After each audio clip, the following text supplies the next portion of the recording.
La Sotelma Malitel vous donne l'heure. Il est 13h. Radio Kédou, le journal. Avec Sotelma Malitel.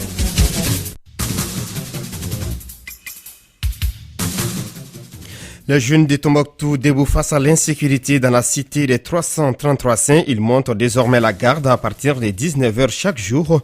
Vous entendrez l'un des leaders du mouvement dans cette édition. Les rideaux sont tombés sur le forum municipal sur les droits en santé sexuelle et reproductive, l'analyse des indicateurs, mais aussi les discussions sur les problèmes structurels, opérationnels et les défis relatifs au secteur ont dominé les échanges. À l'étranger, les arrestations se multiplient. En Algérie, la presse dénonce un durcissement pendant ce temps. Au Zimbabwe, les médecins et infirmiers continuent de manifester. Enfin, sport, le nouveau bureau exécutif de la Fédération malienne de football compte reconduire les bails du sélectionneur national des Aigles avec Mohamed Magassouba, le sélectionneur par intérim. Vous entendrez le président de la FEMAFOOT, Mamoutou Touré Dibavieux, en fin de cette édition. Il est 13h passé d'une minute dans le studio Djilibaba Sissoko, même heure à Kouchala, 2 heures de plus à Harare.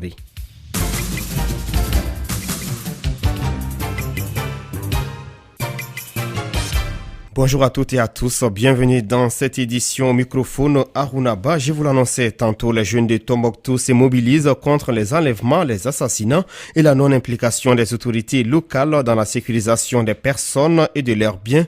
Ils décident de prendre la situation en main à travers la fermeture des points d'accès à la ville chaque jour à partir de 19h. Oumar Baraka est le porte-parole du cadre de concertation et d'action des jeunes d'Abaradio. Il est joint par André Traoré. Ce mouvement est organisé par rapport à l'insécurité qui règne dans la région de Tombouctou de façon générale, mais en particulier dans les quartiers à Baradi. Vous n'êtes pas sans savoir que avant-hier soir, il y a 3 jours de cela, on a assassiné un jeune devant ses parents pour sa moto. Avant ça, il y a la situation de la protection civile qui s'est passée, où un jeune, à cause de la voiture dans laquelle il se trouvait, on l'a abattu. Et également, on a enlevé 2 jeunes ici, dans les quartiers, juste parce qu'on voulait réclamer de l'argent. Donc, il y a une insécurité totale qui est là, des enlèvements, des vols, des viols, raison pour laquelle ça met de trop pour la jeunesse de Tombouctou, raison pour laquelle ces manifestations sont organisées depuis hier. Nous avons contacté toutes les autorités en place. Nous leur avons demandé de s'impliquer par rapport à cette situation. Mais nous sentons que les populations sont abandonnées, les citoyens sont laissés pour compte. Quand il y a un problème, on ne voit pas l'implication comme ça se doit des autorités. Donc nous les avons touchés. Les autorités, paraît-il, qui sont en train de se grouiller pour trouver une solution après les manifestations que les jeunes ont fait. Alors maintenant, la suite de votre mouvement. À chaque 19h, nous allons carrément fermer et continuer à prendre les grains qui sont dans les quartiers, à surveiller les quartiers. Parce que nous avons constaté qu'il y a des gens mal intentionnés qui viennent, qui font des dégâts. Il va falloir que chaque personne qui soit identifiée.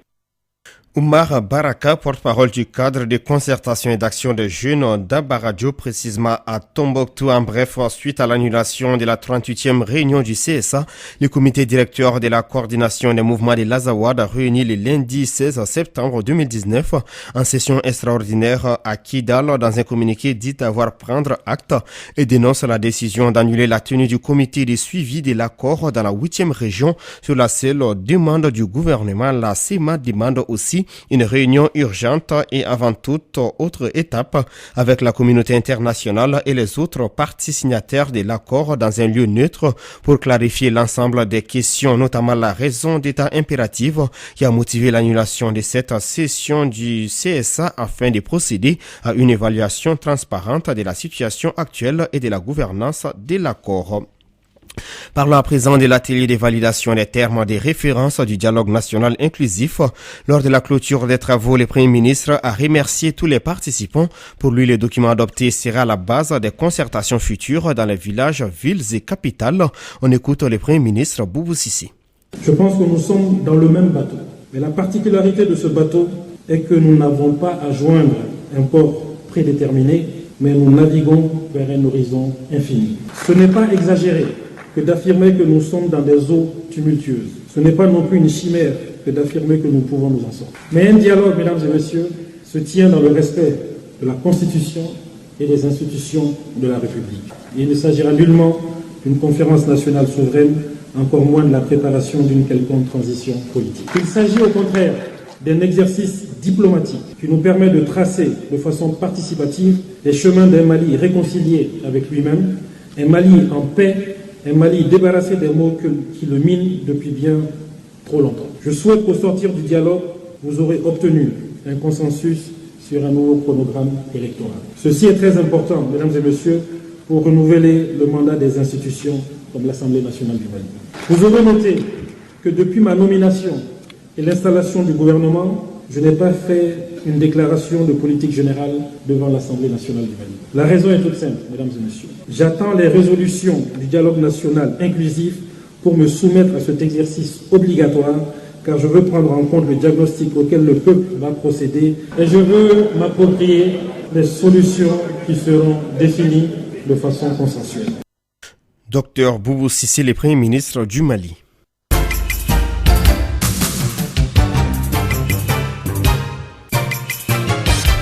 L'un des titres de ce journal, les acteurs de la santé sexuelle et reproductive ont été réunis hier dans la commune rurale de Safo, cercle de Kati.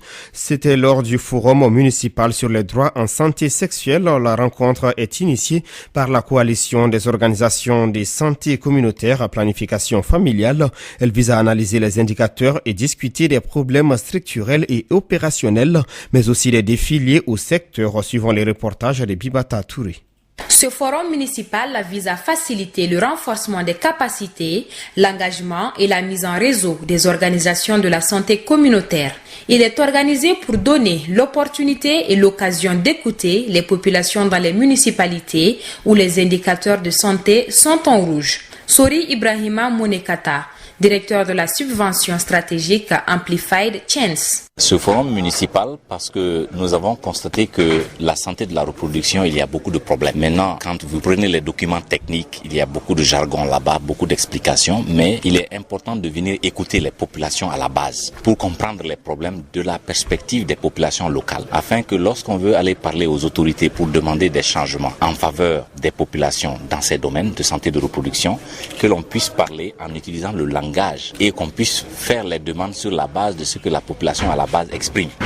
Le forum d'ici est le début d'une série de processus qui va mener jusqu'au niveau régional dans le plaidoyer de la coalition. La présidente des femmes de Safo s'est dit contente et fière de la réalisation de ce forum dans la commune rurale de Safo. Pour elle, la femme enceinte doit être suivie en permanence. Dans la commune de Safo, depuis l'installation du CESCOM à Safo, nous sommes soulagés.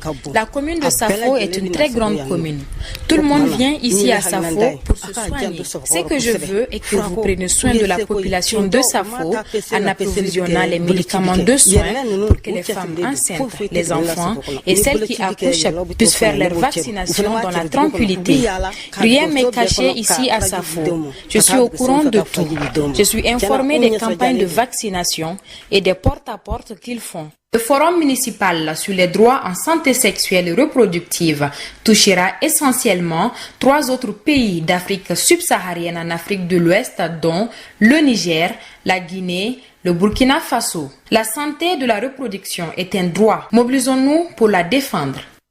On change de décor. Action de soutien à Bakary Togola. La coordination du club de soutien demande à sa libération. Les membres ont tenu hier un point de presse à Bamako. Écoutons Moussa Z Doumbia. Il est le secrétaire général de la coordination nationale des amis de Bakary Togola. Des propos recueillis par Etienne Nyari.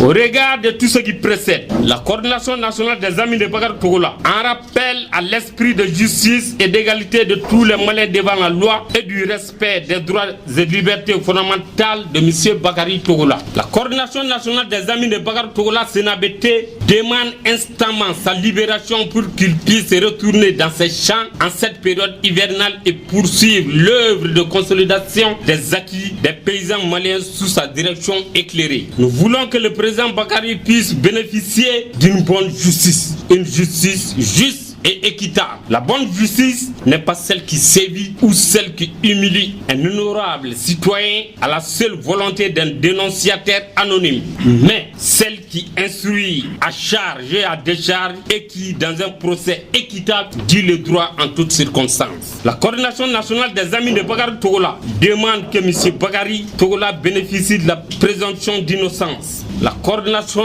enfin, des amis de Bakary Togola reste plus que jamais mobilisée à user de tous les moyens légaux pour la défense et la libération totale du président Bakary Togola.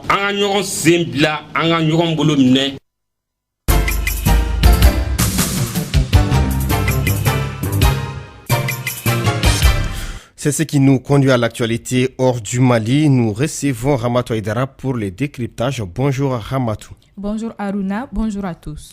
Le commandant de l'Africom fait le point sur les soutiens américains au pays des hommes intègres. En tournée ouest-africaine, le général Stephen, commandant de la force américaine en Afrique, a échangé autour des questions sécuritaires avec le président burkinabé Roch Marc Christian Kaboré. Le pays fait face à une crise sécuritaire sans précédent.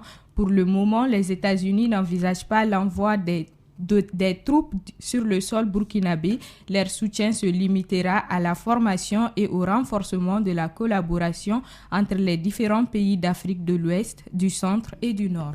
En Algérie, les arrestations se multiplient. La presse dénonce un durcissement. De nouvelles manifestations ont eu lieu mardi 17 septembre pour contester la décision des autorités d'organiser une élection présidentielle le 12 décembre. Dans la capitale, plusieurs manifestations ont été arrêtées. Depuis plusieurs jours, les arrestations se multiplient. Au Zimbabwe, médecins et infirmiers continuent de manifester. Après la disparition d'un de leurs collègues, le docteur Peter Magombeyi, président du syndicat des médecins hospitaliers le 14 septembre dernier, les médecins et infirmiers continuent de manifester. Son organisation accuse la sécurité d'État de l'avoir kidnappé après qu'il a dénoncé le délabrement du secteur de la santé. Direction le Cameroun, les avocats en grève pour protester contre les entraves à leur métier.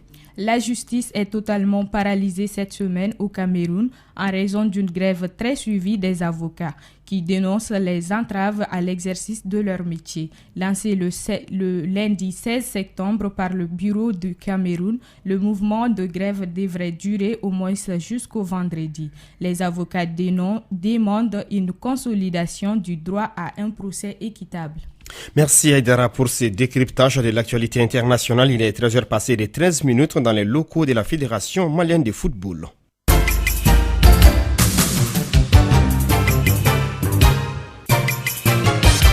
Nous allons parler sport à présent. La troisième journée du championnat national Ligue 1 Orange donne les tons cet après-midi. Cette rencontre sont au programme au stade Mamadou Diarra H de Koulikoro à 15h45 temps universel. L'AS Niana reçoit les Lafia Club de Bamako. Ici, dans la capitale malienne, au stade Mamadou Konaté à 16h, l'AS Black Star joue contre l'USCK et à 18h, la Somme affronte l'US Bougouni. Dans le même temps, au stade Modibo Keïta, les 11 créateurs de Niarela se mesurent au stade malien de Bamako juste après l'AS Police croise les fers avec l'AS Real de Bamako toujours ce soir, cette fois-ci au stade du 26 mars à suivre le club olympique de Bamako USFAS à partir de 16h et les CSK Yele Olympique à 18h.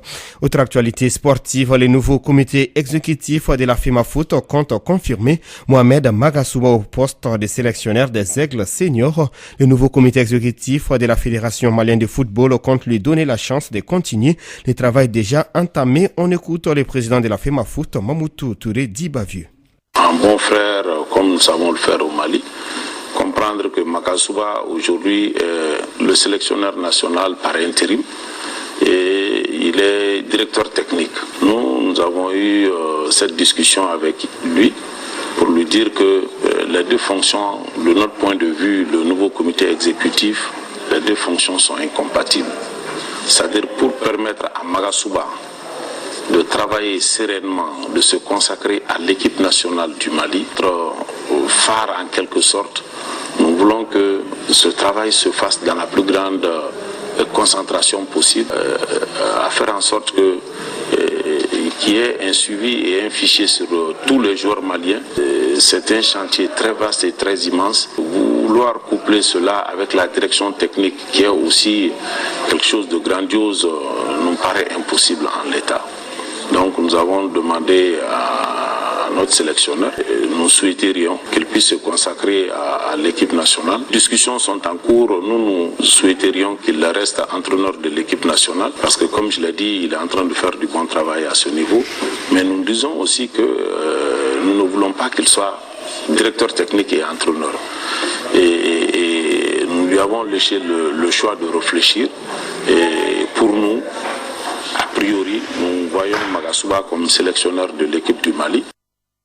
À l'instant, le président de la Fédération malienne de football, Mamoutou Touré Dibavi, vous aurez d'amples informations sportives juste après la page électe de ces jours, coachée par Ousmane Traoré Diman, l'entraîneur maison des Radio Clédou. Il est 13h passé les 15 minutes dans notre studio. C'est tout pour cette édition, la deuxième des Clédou Info. Grand merci à l'ensemble de la rédaction et à vous, auditeurs, pour votre constante fidélité. Présentation Aruna Bas. Ce journal a été réalisé par Étienne Niaré à la technique, Fatou Fall.